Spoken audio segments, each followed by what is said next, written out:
முகமது நபி ஸல்லல்லாஹு அலைஹி வஸல்லத்தினுடைய வாழ்க்கையும் அந்த சமுதாயம் அந்த தலைவருக்கு எப்படி கட்டுப்பட்டு நிக்குதுன்னு பார்க்கறதுக்கு உலகத்துல இன்னைக்கு முன்னால இருக்கும் போதே தலைமைக்கு கட்டுப்பட மாட்டேங்காங்க.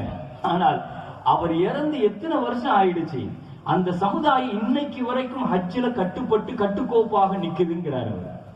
அவர் காலத்துல சொன்னார், அவர் வாழ்ந்து கொண்டிருக்கிற காலத்துல ஹஜ்ஜ படிச்சுட்டு இத்தனை லட்சம் பேர்கள் ஒரு இடத்துல ஒன்று கூடுறாங்க. ஒரே யூனிஃபார்ம், ஒரே மாதிரியான முழக்கம், ஒரே இடத்துக்கு போறாங்க. 8வது நாள் மினாவுக்குன்னா மினாவிற்கு, 9வது நாள் அரபாவுக்குன்னா அரபாவிற்கு, 9வது நாள் இரவு முஸ்தலிஃபாவுக்குன்னா முஸ்தலிஃபாவுக்கு. இத்தனை லட்சம் பேர்கள் ஒரே இடத்துக்கு போறாங்க, மறுபடியும் அங்கிருந்து ஒரே இடத்துக்கு மாறுறாங்க. ஒரு 5-6 நாட்கள். அல்லாஹு அக்பர். ஆச்சரியத்திலேயும் ஆச்சரியம். ஒரு தடவை தானே ஹஜ்ஜை சொல்லி கொடுத்தார்கள். வாழ்நாள் எத்தனை ஹஜ்ஜி செஞ்சிருக்கிறாங்க? ஒரு ஹஜ்ஜி தான். 8வது நாள் இங்க வாங்கன்னு அன்னைக்கு சொல்லிட்டு போனாங்க. இன்றைக்கு வரைக்கும் அந்த சமுதாயம் வருது. Organising without organiser. எந்த ஒருங்கிணைப்பாளரும் இல்லை, வழிநடத்துவதற்கு ஆள் இல்லை. குச்சியை வச்சு வெப்பன்ஸை வச்சு இவ்வளவு பெரிய கூட்டத்தை சமாளிக்கிறதுக்கு என்னங்க வச்சிருக்கிறாங்க? ஹாஜி ஹாஜி இந்த ஒரு வார்த்தை தான் பவர்ஃபுல்லான வார்த்தைங்க. என்ன செஞ்சாலும் இந்த வார்த்தையை மட்டும்தான் சொல்லுவாங்க. உலகத்துல இதை எங்கேயுமே நீங்க பார்க்க முடியாது. யாருக்கு இங்க கட்டப்படுறாங்க? ஒரே வார்த்தை தானே, எங்க நபி சொன்னாரு, அவ்வளவுதான். எத்தனை வருஷத்துக்கு முன்னால சொன்னாங்க? 1500 வருஷத்துக்கு முன்னால எங்க நபி சொன்னாங்க, நாங்க இதை செய்கிறோம். இப்படித்தான் யாராம் கட்டணும் சொன்னாங்க. செருப்பு அணிய கூடாதுன்னு சொன்னாங்க. இந்த செருப்பு, இந்த தைத்த ஆடை. அந்த சமுதாயம் இப்படி கட்டுப்பட்டு உலகத்தில் கட்டுப்படுகிற கூட்டமா அரபிகள்? அரபிகள் இப்படி கட்டுப்படுகிற கூட்டமா? வாழ்க்கைங்கிறது இதுதானங்க வாழ்க்கை. ஒரு கட்டுப்படுதல அற்புதமான ஒரு ராணுவ அணிவகுப்ப, ஒரு கட்சி, ஒரு அமைப்பு, ஒரு தலைமை, அதன் கீழ் இருக்கிற தொண்டர்கள், இவர்கள் இன்றைக்கு கற்றுக்கொள்ள வேண்டிய பாடம் அது. நபிகள் நாயகம் ஸல்லல்லாஹு அலைஹி வஸல்லம் இந்த உலகத்தில் கற்றுத்தந்த இந்த முதல்ல இந்த கட்டுப்பாடு, கட்டுப்படுதல். செய்யுங்கன்னா செய்வாங்க. ஜும்மால குத்துபா ஓதிக்கிட்டு இருக்கும் போது அப்படியே வந்துகிட்டு இருந்தாங்க. உள்ள நின்னுட்டு இருந்த ஒரு சஹாபியை இஜ்லிஸூன்னாங்க, உட்காருங்கன்னாங்க. உட்கார்ந்தாரு. அவர் மட்டுமல்ல, வந்து கொண்டிருந்தவர்கள் அப்படியே நடுத்தருவில் உட்கார்ந்தார்கள். ஒரு தலைவருக்கு என்னங்க, ஒரு தலைமைத்துவத்திற்கு என்ன தேவை? முதல்ல கட்டுப்படுகிற சமுதாயத்தை முதல்ல அவர் உருவாக்கணும். அதுதான் ஒரு தலைமைத்துவத்திற்கான முதல் பண்பு. சொன்ன அடுத்த வார்த்தை பேசுவதற்கு ஆள் இல்ல. அரபுகள் அப்படி கொண்டு வந்து மாத்தினாங்க பாருங்க. இதுதாங்க ரொம்ப முக்கியம். இந்த கட்டுப்படுதல்ங்கிறது வெறுமனே ஒரு ஆட்சி அதிகாரம் மாத்திரம் அல்ல. ஒரு குடும்பம், ஒரு நிறுவனம், ஒரு மஸ்ஜித், ஒரு மதரசா, ஒரு ஊரு, அனைத்திலேயும் இது அவசியம். அது தலைமைக்கு கட்டுப்படுறது. ஸல்லல்லாஹு அலைஹி வஸல்லம் மதீனாவுக்கு வாங்கன்னு வந்து கூப்பிட வந்தாங்க அன்சாரிகள் 72 பேர். மதீனாவுக்கு வாங்க, உங்களை நாங்க பாத்துக்கிறோம், எங்களை நம்பி வாங்க, உங்களுக்கு எல்லாம். ஸல்லல்லாஹு அலைஹி வஸல்லம் வரேன், மதீனாவுக்கு வரேன், ஆனால் எனக்கு ஒரு 4 கோரிக்கை உண்டுன்னு கேட்டாங்க. மதீனாவுக்கு சும்மெல்லாம் வரல. ஸல்லல்லாஹு அலைஹி வஸல்லம் மதீனாவுக்கு ஹிஜ்ரத் செய்து வரதுக்கு முன்னால நடைபெற்ற 72 பேர்களோடு அன்சாரிகளோடு நடத்திய கூட்டம் அது. ஏன்னா மதீனா பின்புலன் என்னன்னு தெரியும். யார் பிடியில மதீனாவாசிகள் இருக்கிறாங்கன்னு ஸல்லல்லாஹு அலைஹி வஸல்லத்துக்கு தெரியும். அமின் மவாலி யஹூத். ஸல்லல்லாஹு அலைஹி வஸல்லம் இப்படிதான் கேட்டாங்க. நாங்கெல்லாம் ஹஸ்ரஜி அப்படின்னாங்க. நீங்கெல்லாம் யாருன்னு கேட்டாங்க. நாங்கெல்லாம் ஹஸ்ரஜ். ஹஸ்ரஜ் அமின் மவாலி யஹூத். நீங்கெல்லாம் யூதர்களுக்கு அடிமையா இருக்கிறீங்களா? அவங்க தானே. ஏன்னா யூதன் எந்த ஊருக்கு போனாலும் முதல்ல அவன் என்ன செய்வான், அவன்கிட்ட உள்ள அறிவு பலத்தையும் பணபலத்தையும் வச்சு முதல்ல அங்க உள்ள மக்களை அடிமைப்படுத்த நினைப்பான்.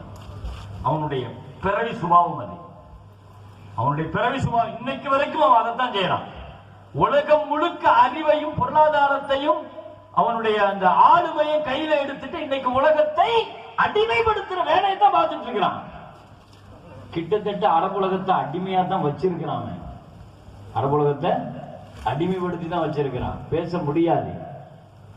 அவன் ஒரு அரபு நாட்டை மத்திய கிழக்குல அரபு நாட்டினுடைய ஹார்ட் ஆஃப் சிட்டியில உட்கார்ந்துட்டு தைரியமா ஒரு பாரம்பரியமான பலஸ்தீன் அந்த முஜாஹிதீன்கள் அவனால் அழிக்க முடியுதுன்னு சொன்னா கண்டிப்பாக இங்க அரபுகளுடைய துணை இல்லாம செய்யவே முடியாது.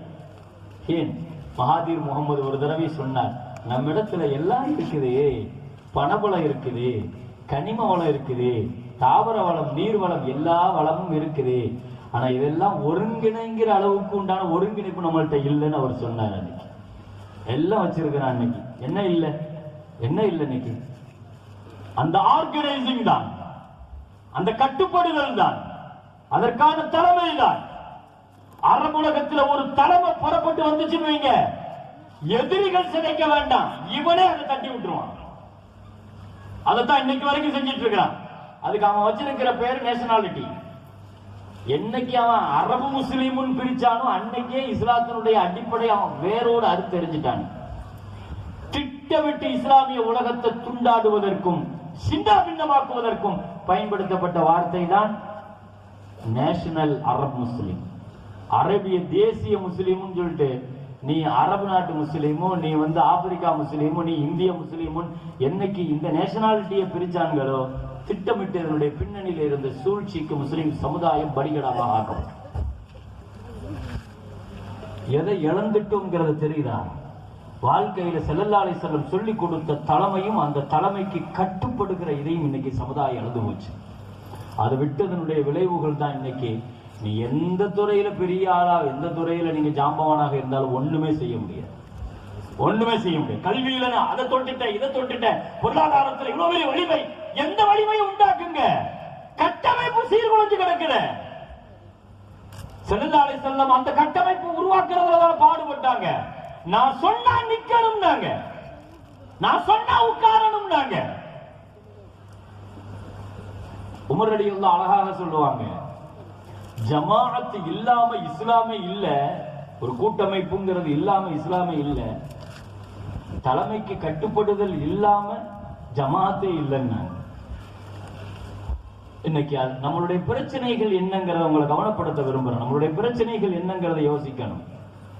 ஒரு வீடாக இருந்தாலும் கூட ஸல்லல்லாஹு அலைஹி வஸல்லம் அழகான ஒரு வார்த்தையை தானே சொன்னாங்க. ஒரு ஆண் அவனுடைய குடும்பத்திற்கு தலைவன். ஃபர்ரஜுலு சய்யிதுன் அலா அஹ்லிஹி வல் மர்அத்து சய்யிதத்துன் அலா பைத்தி ஸௌஜிஹா. ஸல்லல்லாஹு அலைஹி வஸல்லம் சொன்னாங்க, ஒரு பெண்ணு அவளும் தலைமைதான். எதுக்கு தலைமை? கணவனுடைய வீட்டிற்கு அவள் தலைமை, வீட்டுக்கு அவள் தலைவி, அவன் குடும்பத்திற்கு இவன் தலைவன். ஒரு குடும்பமே இந்த கட்டமைப்பு தான், ஒரு குடும்பமே இந்த கட்டமைப்பு தான். உமர் ரலியல்லாஹு சொன்னாங்க, தஅல்லம கப்ல அன் தஸவது, தலைமைத்துவத்தை ஏற்கிறதுக்கு முன்னால முதல்ல நல்லா படிச்சுக்கோம்பாங்க. தலைமைத்துவம்னா என்ன, கட்டமைப்புனா என்ன, முதல்ல இல்ம எடுத்துக்கோ, முதல்ல கல்வி எடுத்துக்கோ. எனவே நபிகள் நாயகம் ஸல்லல்லாஹு அலைஹி வஸல்லம் சொல்லி தந்த வாழ்க்கை நெறிமுறைகளில் அந்த அரபுலக மக்களை கையில் எடுத்து முதலாவதாக இந்த உலகத்தில் வெற்றி பெற்றது அந்த சமூகத்தை ஒரு கட்டமைப்புக்குள், ஒரு கொடைக்குள் கொண்டு வந்து தன்னுடைய சொல்லுக்கு கட்டுப்படுகிற ஒரு அமைப்பை, ஒருங்கிணைப்பை ஏற்படுத்தினாங்க. அதான் நான் சொல்ல வந்தேன்.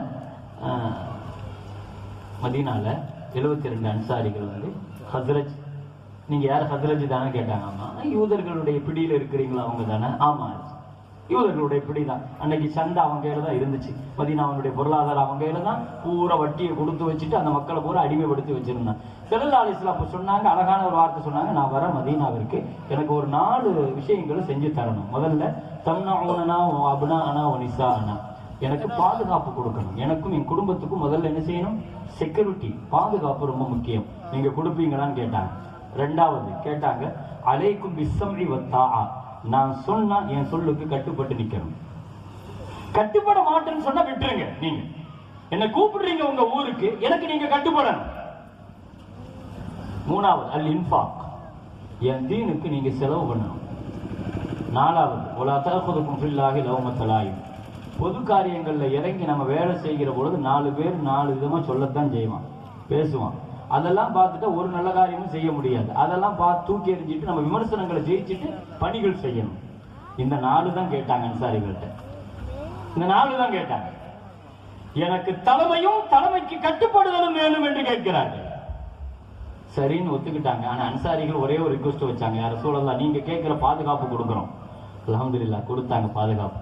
அவங்கள மாதிரி பாதுகாப்பு உலகத்துல யாருமே கொடுக்க முடியாது. ரசூலுடைய ஒரு முடியை தொடணும்னா அவங்களுடைய உயிரை எடுத்த பின்னால்தான் தொட முடியும். அப்படி பாதுகாப்பு. எதிரிகள் போய் சஹாபாக்கள் எப்படி இருக்கிறாங்கிற ஒரு உளவு பார்த்துட்டு வந்து சொல்லும் போது ஒழு செஞ்ச தண்ணியை கூட கீழே விட மாட்டேங்காங்க. அவர் ஒழு செய்யறாரு. இதா தவல்லா காது யக்ததிலூன பிவலூஹி, ஒழு செய்யற தண்ணியை பிடிக்கிறதுக்கு போட்டி நடக்குது அவங்கள்ட்ட. கூர்ந்து கூட பார்க்க மாட்டேங்காங்க. கூர்ந்து கூட செல்லாலிசரத்தை என்ன செய்ய மாட்டேங்காங்க. அதற்கான சிலடி எல்லாம் சொல்லுவாங்க, இது அல்லாஹ் கற்றுக் கொடுத்த ஒழுக்கம் எங்களுக்கு. ஸல்லல்லாஹு அலைஹி வஸல்லம் வீட்டில இருந்து வெளியே வருவாங்க. வெளியே வந்த உடனே எந்த சஹாபியும் பார்க்க மாட்டாங்க. ஸல்லல்லாஹு அலைஹி வஸல்லம் தலை உயர்த்தி, அல்லாஹ் அந்த அதபை தான் கற்றுக் கொடுத்தான்.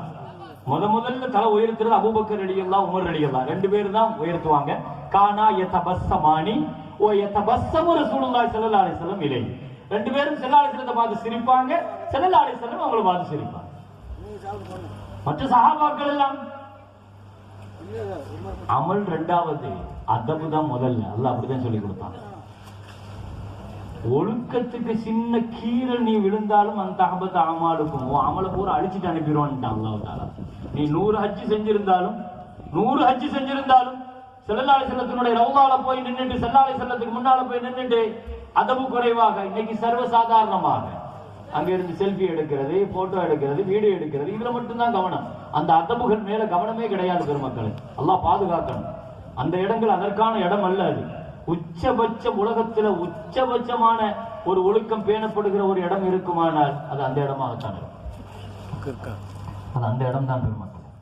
உலகத்தில் ஆக சிறந்த பூமி காபாவை விட, இமாம்களுடைய இஜ்மாவான கருத்து அதுதான், காபாவை விடவும் சிறந்த ஒரு மண் இருக்குதுன்னா ஸல்லல்லாஹு அலைஹி வஸல்லம்